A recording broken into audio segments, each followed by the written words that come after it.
हरे कृष्ण कृष्ण कृष्ण हरे हरे, हरे राम राम राम हरे हरे। स्वागत है आप सभी का हमारे भक्ति कहानी चैनल पर।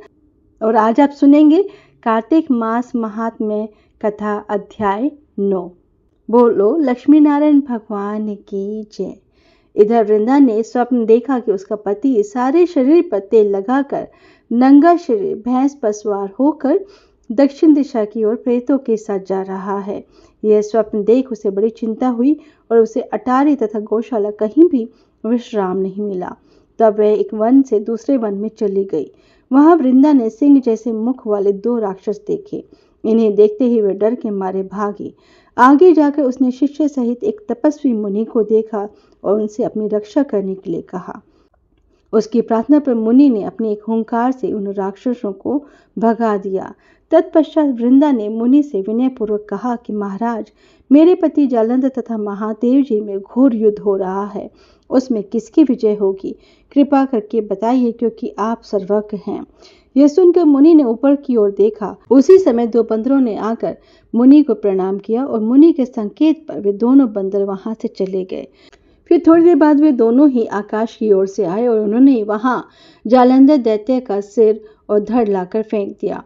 वृंदा अपने पति को मृत शरीर को देखकर बहुत दुखी हुई और रोने लगी। तत्पश्चात मूर्छित होकर पृथ्वी पर गिर पड़ी। मुनि ने अपने कमंडल से उस पर जल छिड़का तो उसे कुछ चेतना आई। तब वह पुनः विलाप करती हुई मुनि से बोली कि महाराज, जिसने देव, गंधर्व और विष्णु सहित तीनों लोकों को जीत लिया, वह शिव के हाथों से कैसे मारा गया। हे मुने, आप बड़े सामर्थ्यवान हैं, किसी प्रकार मेरे पति को फिर जीवित कर दीजिए। तब मुनि कहने लगे कि शिव जी के हाथ से मारे गए को कौन जीवित कर सकता है, परंतु फिर भी तुम पर कृपा करके हम इसको जीवित कर देते हैं।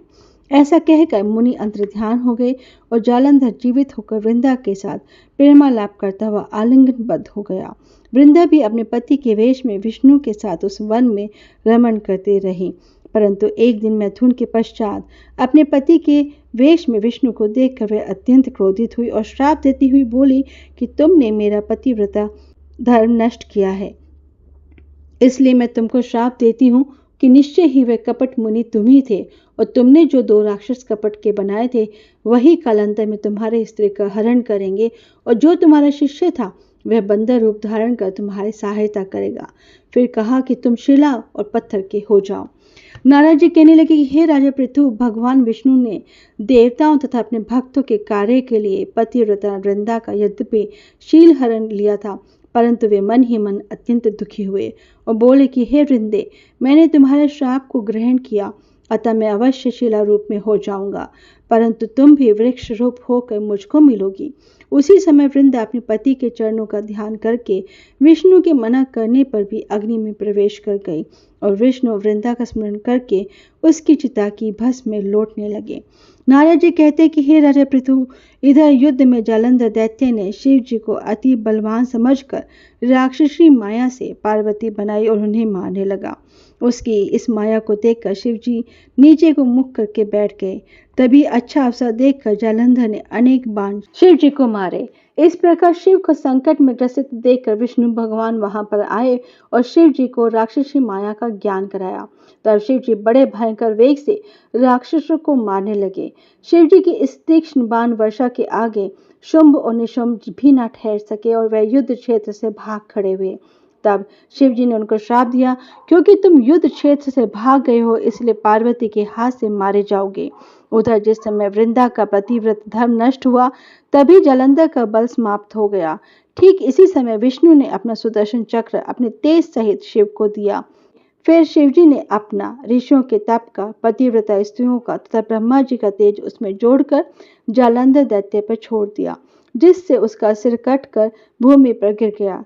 सिर और धड़ अलग होते ही जालंधर का तेज उसके शरीर से निकलकर श्री शिव जी में समा तथा वृंदा का तेज श्री पार्वती जी में समा गया।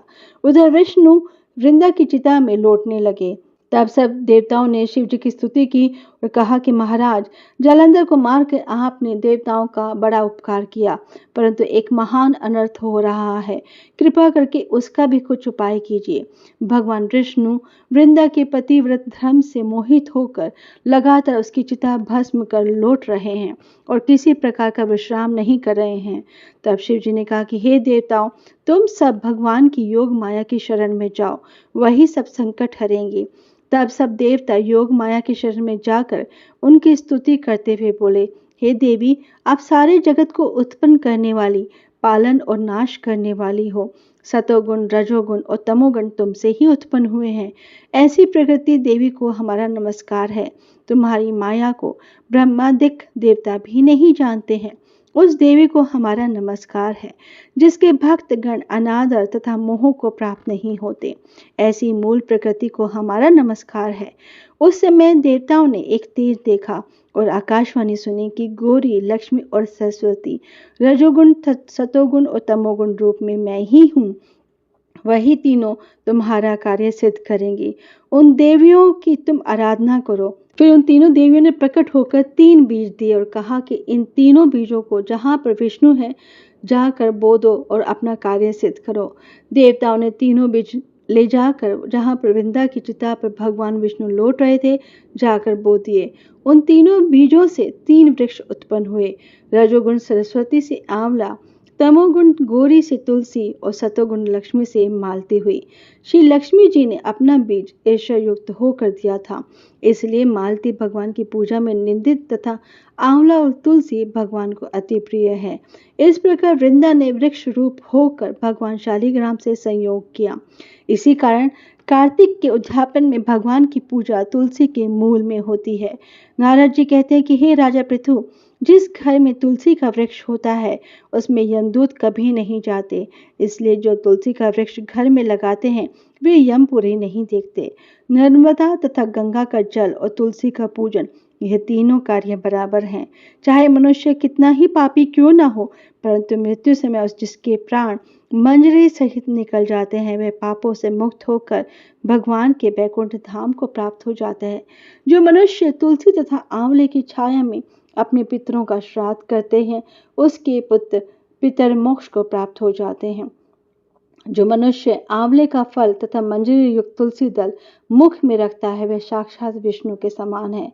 जो मनुष्य कार्तिक मास में आंवले की छाया में भोजन करता है तथा रुद्राक्ष की माला धारण करता है उसके धर्म, अर्थ, काम और मोक्ष सब कार्य सिद्ध हो जाते हैं। नारद जी कहते हैं कि हे राजा पृथु, तुलसी और आंवले का महात्म्य ब्रह्मा जी भी कहने में असमर्थ हैं। जो कोई इस कथा को पढ़ता अथवा सुनता है वह भी मोक्ष को प्राप्त हो जाता है। कार्तिक मास महात्म्य कथा अध्याय 9वां संपूर्ण हुआ। श्रीमन नारायण नारायण नारायण, भजमन नारायण नारायण नारायण। बोलो लक्ष्मी नारायण भगवान की जय, तुलसी मैया की जय। भक्तों, कार्तिक मास में हर रोज तुलसी माता की कहानी और आरती करनी चाहिए। आइए सुनते हैं तुलसी माता की कहानी और आरती। एक बार की बात है, कार्तिक माह में सभी औरतें तुलसी जी को जल से सींचने जाया करती थी। एक बुढ़िया भी थी जो कार्तिक के माह में तुलसी जी को सींचने जाती थी और जब वह जाती तो तुलसी माता से कहती कि हे तुलसी माता, सत की दाता, मैं तेरा बिरवा सींचती हूँ, मुझे बहू दे, पीले रंग की धोती दे, मीठा ग्रास दे, बैकुंठ में वास दे, अच्छी मौत दे, चंदन का काट दे, अच्छा राज दे, खाने को दाल भात दे और 11 या 81 के दिन कृष्ण भगवान का कांधा दे। बुढ़िया माँ की ये बातें सुन तुलसी माता सूखने लगी। तुलसी माता को यूं सूखते देख भगवान ने पूछा कि हे तुलसी, तुम दिन प्रतिदिन क्यों सूखती जा रही हो? तुलसी माता ने कहा कि बस मेरे मन की मत पूछो। भगवान ने कहा, मैं नहीं पूछूंगा तो कौन पूछेगा? इस पर तुलसी माता कहती है कि एक बुढ़िया आती है और अपनी बात कहकर चली जाती है, मैं उसकी सभी बातें पूरी कर दूंगी, लेकिन कृष्ण का कांधा कहाँ से लाऊंगी?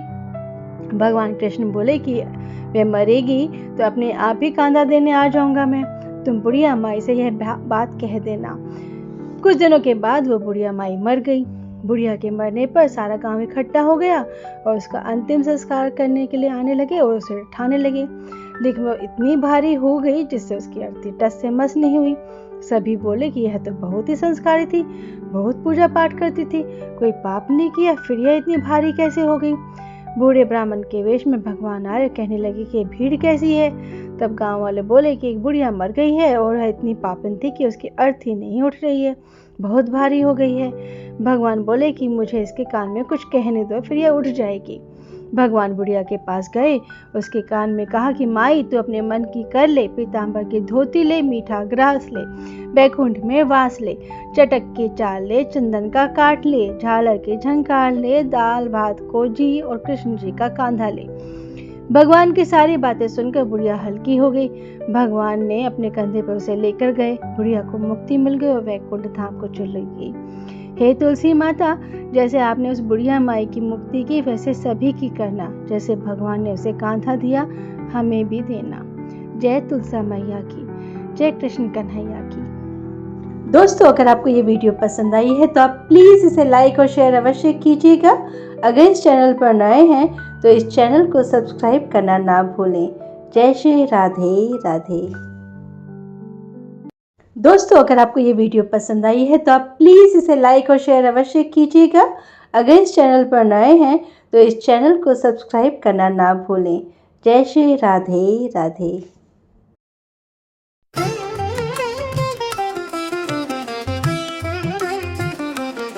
जय जय तुलसी माता मैया, जय तुलसी माता, सब जग की सुखदाता, सबकी वर माता मैया, जय तुलसी माता।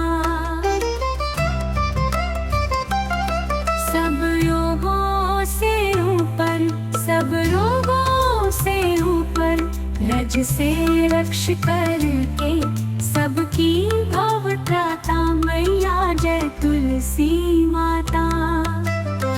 बटु पुत्री है श्यामा, सूरबल्ली है ग्राम्या, विष्णु प्रिय जो नर, तुमको सेवे सो नर तर जाता मैया, जय तुलसी माता। हरि के शीश विराजत, त्रिभुवन से हो वंदित, पतित जनों की तारिणी, तुम हो विख्याता मैया, जय तुलसी माता।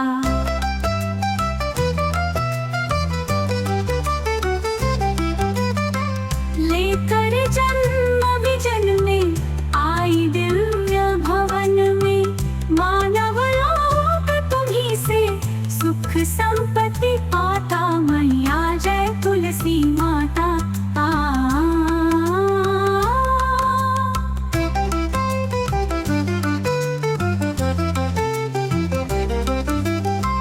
हरि को तुम अति प्यारी, श्याम वर्ण सुकुमारी, प्रेम अजब है उनका, तुमसे कैसा नाता, हमारी विपद हारो तुम, कृपा करो माता मैया, जय तुलसी माता। जय जय तुलसी माता मैया, जय तुलसी माता, सब जग की सुखदाता, सबकी वर माता मैया, जय तुलसी माता। दोस्तों, अगर आपको ये वीडियो पसंद आई है तो आप प्लीज़ इसे लाइक और शेयर अवश्य कीजिएगा। अगर इस चैनल पर नए हैं तो इस चैनल को सब्सक्राइब करना ना भूलें। जय श्री राधे राधे।